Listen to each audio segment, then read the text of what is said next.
আমরা যারা পাপ কাজে লিপ্ত আছি, আল্লাহ আমাদের মনের ভেতরে সংকোচ, অস্বস্তি আর দুশ্চিন্তা অনুভব করিয়ে দেন। আল্লাহ তাআলা পবিত্র কোরআনে একে বলেছেন আল আযাব আল আদনা, অর্থাৎ কাছের শাস্তি।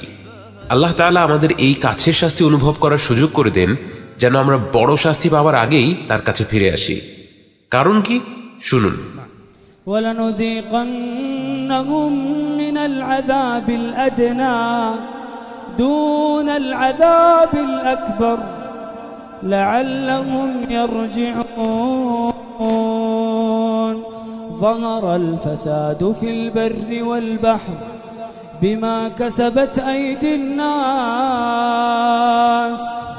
لِيُذِيقَهُم بَعْضَ الَّذِي عَمِلُوا لَعَلَّهُمْ يَرْجِعُونَ।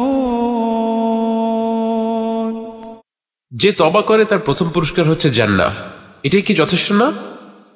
কিন্তু শুধু তাই নয়, সে আখিরাতের আগে এই দুনিয়ার জীবনেও সুখে শান্তিতে থাকবে। من عمل صالحا من ذكر أو أنثى وهو مؤمن فلنحيينه حياة طيبة وأن استغفروا ربكم ثم توبوا إليه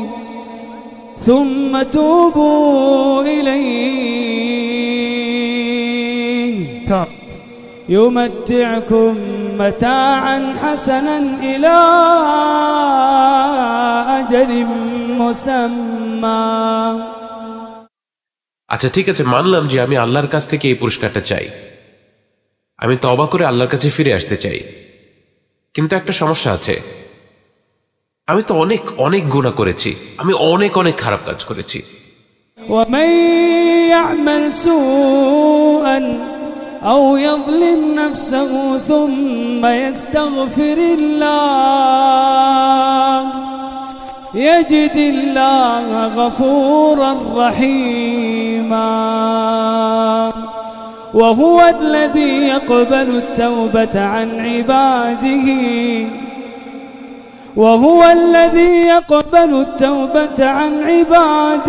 ويعفو عن السيئات। শেখ, আমি এই যে এখন আপনার সাথে আছি, আমি কিন্তু এখনো ঈশার নামাজটাও পড়িনি। ويعفو عن السيئات, আমি আপনার সাথে অপবিত্র অবস্থায় বসে আছি। ويعفو عن السيئات, আমার পকেটে গাঁজা পর্যন্ত আছে। ويعفو عن السيئات, জিনা। ويعفو عن السيئات ويعلم ما تفعلون لواط إلا من تاب وآمن وعمل عملا صالحا فأولئك يبدل الله سيئاتهم حسنات وكان الله غفورا رحيما۔